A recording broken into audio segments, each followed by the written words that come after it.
Assalamualaikum warahmatullahi wabarakatuh. Berjumpa kembali dengan catatan Syafiq Hasim. BNPT, Badan Nasional Penanggulangan Terorisme, kembali mengeluarkan pernyataan yang kontroversial. Lembaga ini mengusulkan agar rumah ibadah atau masjid bagi orang Islam dikontrol oleh pemerintah.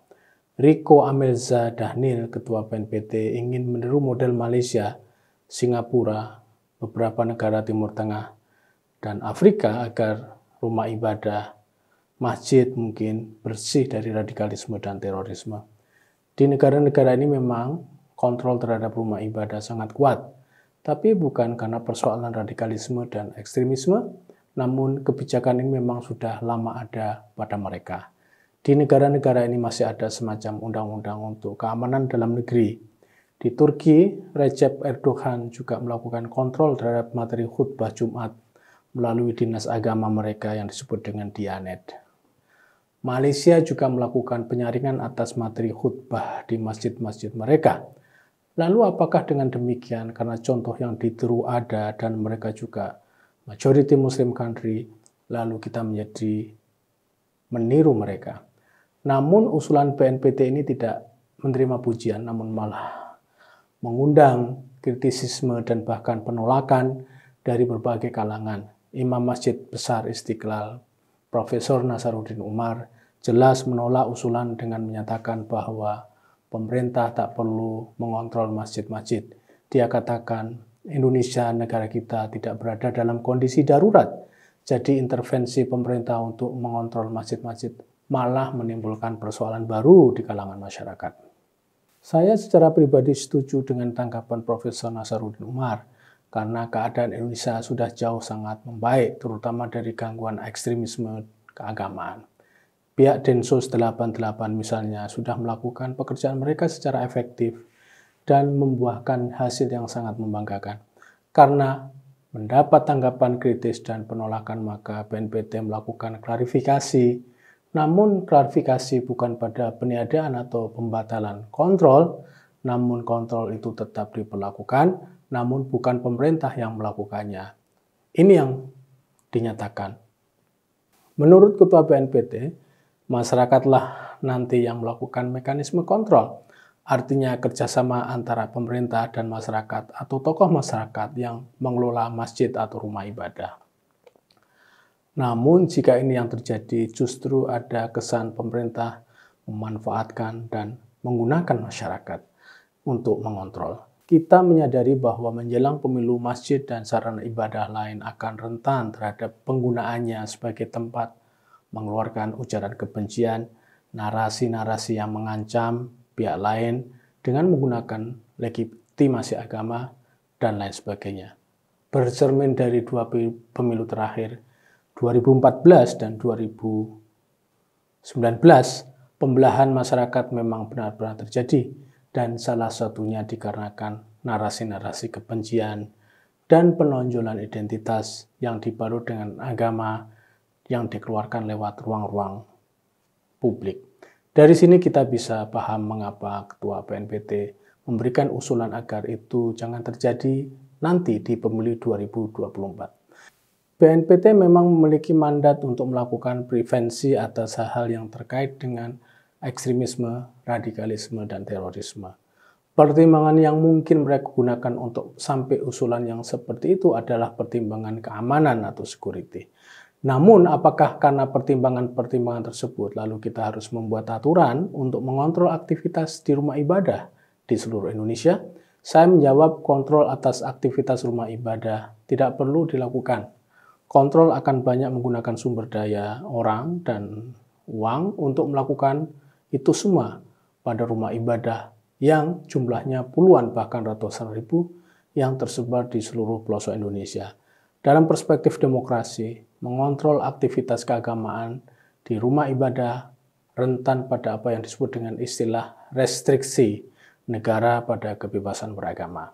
Sebagai negara yang mengikuti sistem demokrasi, kebebasan beragama termasuk kegiatan-kegiatan seluruh umat agama harus mendapatkan ruang yang bebas. Bahkan bukan hanya pada mereka yang beragama, namun juga pada mereka yang mungkin tidak meyakini agama. baik yang beragama maupun yang tidak beragama, semua tidak boleh mendapatkan restriksi dari negara. Karena prinsip kebebasan beragama ini memandang jika negara itu tempat hidup untuk semua warga negara apapun bentuk keyakinan mereka. Istilah mengontrol ini sangat rawan dengan kebebasan beragama itu sendiri. Bagaimana jika rumah ibadah yang dibiarkan tidak terkontrol, terutama dalam masa-masa kontestasi pemilu itu malah akan menyebabkan polarisasi sebagaimana yang diperkirakan? Saya berpandangan bahwa pencegahan agar polarisasi, apalagi konflik tidak terjadi itu memang tetap harus dilakukan, namun mungkin tidak dengan cara melakukan kontrol atas aktivitas keagamaan rumah ibadah. Jika bisa pemerintah melakukan dialog persuasif dengan pengelola-pengelola rumah ibadah untuk mencari jalan terbaik jika rumah ibadah mereka masih tetap saja digunakan sebagai tempat penyebaran hate speech, pembibitan ekstremisme, dan sebagainya. Untuk hal-hal yang menyangkut tindakan terorisme dan juga tindakan kriminal lainnya, serta ujaran kebencian itu bisa dilaksanakan lewat mekanisme biasa saja. Jika pemerintah campur tangan pada masalah ini terlalu dalam dan bahkan langsung, maka itu akan muncul kesan bahwa pemerintah melakukan campur tangan untuk hal yang seharusnya tidak dicampurinya. Ujungnya, pemerintah bisa dituduh telah melakukan kriminalisasi rumah ibadah, meskipun sejatinya adalah bukan itu tujuannya. Namun, kesan kriminalisasi bisa dimainkan oleh pihak-pihak yang berkepentingan, sebagaimana narasi seperti itu pernah muncul pada masa-masa sebelumnya. Jika implikasinya bisa sejauh itu, apalagi kita sudah memiliki presiden pada masa-masa yang berlalu, maka campur tangan pemerintah apapun bentuknya itu lebih banyak menimbulkan madarat daripada manfaat. Madarat bagi citra pemerintah di mata rakyatnya dan madarat di mata dunia internasional karena campur tangan berupa kontrol pada aktivitas rumah ibadah.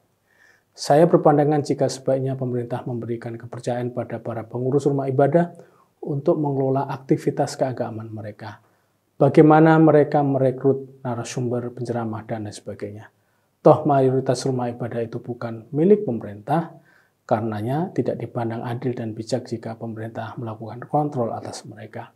Pemerintah sebaiknya memberlakukan rumah ibadah dan segala macam aktivitas yang dilakukan di dalamnya sebagai bentuk otonomi dan bagian kebebasan beragama. Sebagai bagian dari kebebasan beragama yang harus dihormati karena kebebasan beragama dan berkeyakinan masuk dalam kategori non-derogable right, apapun keadaannya, kebebasan itu tidak bisa dikurangi. Menurut pasal 281 ayat 1 Undang-Undang Dasar 1945, non-derogable right itu terdiri dari 1. Hak untuk hidup, 2. Hak untuk tidak disiksa, 3. Hak kemerdekaan pikiran dan hati nurani, 4. Hak beragama, 5. Hak untuk tidak diperbudak, 6. Hak untuk diakui sebagai pribadi di hadapan umum, di hadapan hukum, dan 7. Hak untuk tidak dituntut atas dasar hukum yang berlaku surut. Sebagai catatan, segala bentuk kontrol dan campur tangan pemerintah pada hal-hal yang tidak menjadi domainnya atau kewajibannya seharusnya dihindarkan oleh pemerintah. Dampak yang diakibatkan itu lebih buruk dari manfaatnya. Demikian, wassalamualaikum warahmatullahi wabarakatuh.